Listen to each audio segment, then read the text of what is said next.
Mamlaka za Iran zimethibitisha kifo cha Ali Larijani, katibu wa Baraza la Usalama la Iran, na alikuwa ni moja kati ya watu mashuhuri, sambamba na kiongozi mwingine kutoka kwenye kikosi maalumu cha ndani cha kuzuia ghasia cha Basij, anayefahamika kwa jina la Ghulam Suleimani. Hawa wanakuwa ni pia viongozi wengine wakubwa kufariki katika taifa la Iran mara baada ya kuanza kwa vita hiyo, kwa maana ya kuanza vita ya Iran dhidi ya mataifa ya Marekani na Israel.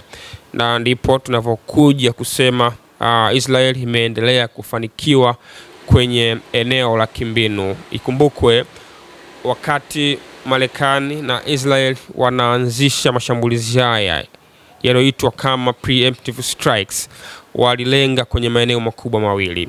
Eneo la kwanza ni eneo la kimbinu na eneo la pili ni eneo la kimkakati.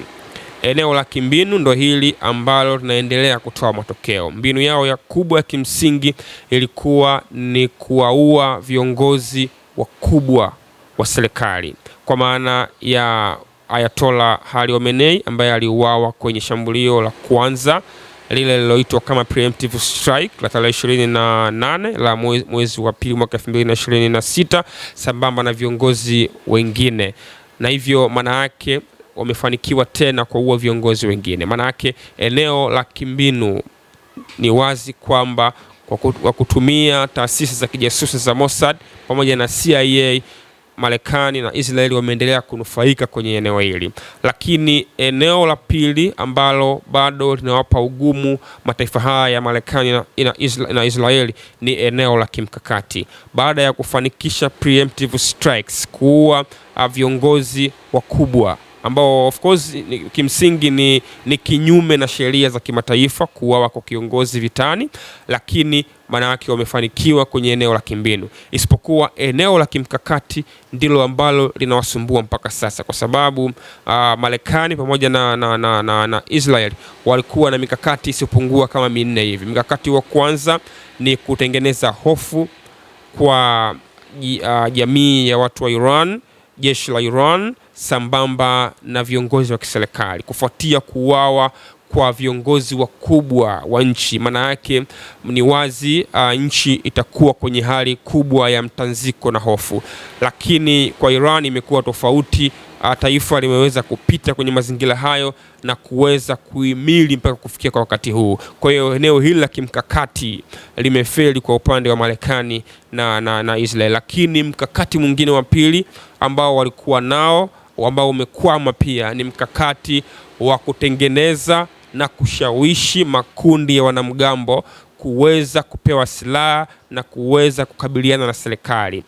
Hivi walifanya na wakafanikiwa kule Libya, vivyo hivyo walifanikiwa pale Iraq, Baghdad, sambamba na Afghanistan kule Kabul walifanikiwa kwenye kati zote hizo. Lakini kwa Iran imeonekana kuwa ngumu. Makundi ya wanamgambo ambao walishawishiwa wamekataa. Wanamgambo wa Kurdi kutokea Baghdad, Iraq walikataa kutumika na kupewa silaha, lakini pia hata wanamgambo wa Boluchi ambao wako pale Tehran na maeneo mengine nao pia walikataa. Kwa hiyo eneo hili wamekwama katika eneo la kimkakati pia. Lakini eneo la tatu la kimkakati ambalo walipanga kutumia mataifa haya makubwa mawili ya Marekani na Israel kuweza kumaliza utawala wa Iran ni kuwavuta kwa pamoja nchi za Kiarabu, Gulf country ambazo ni nchi jirani na taifa la Iran, kwa sababu Iran,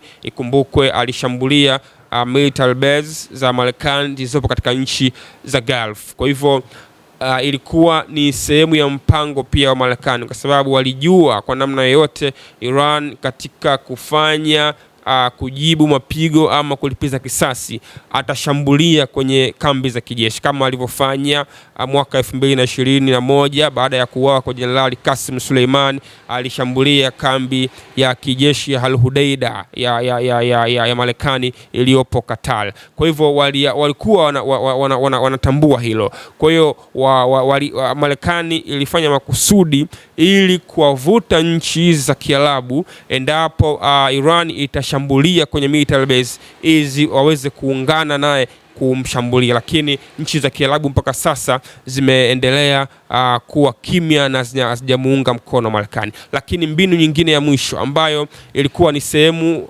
ya mkakati mwingine wa mwisho ambao ilikuwa ni sehemu muhimu kabisa ya turufu ya mataifa haya ya Iran na mataifa haya ya Marekani na Israel, ilikuwa ni mkakati wa kuwavuta jumuiya za kimataifa, jumuiya za kujihamia NATO sambamba na jumuiya ya Ulaya pia, ambazo nazo kwa pamoja zimekataa kushirikiana na Marekani. Tumesikia nchi za Ulaya zote zikiweka ugumu kushambulia Iran. Vivyo hivyo kwa jumuiya ya kujihamia NATO inayoongozwa na Mark Rutte pia nayo imeonyesha wasiwasi wake kushambulia Iran, wakiamini maridhiano huenda yakawa suluhu ya kudumu. Kwa hiyo mikakati minne ambayo Marekani walitegemea wangeitumia kuweza kumaliza vita hii imeshindikana. Kwa sasa wanatakiwa wao wenyewe wapambane mpaka mwisho, na ndicho nachokiona, kwa sababu tulizungumza hapo awali,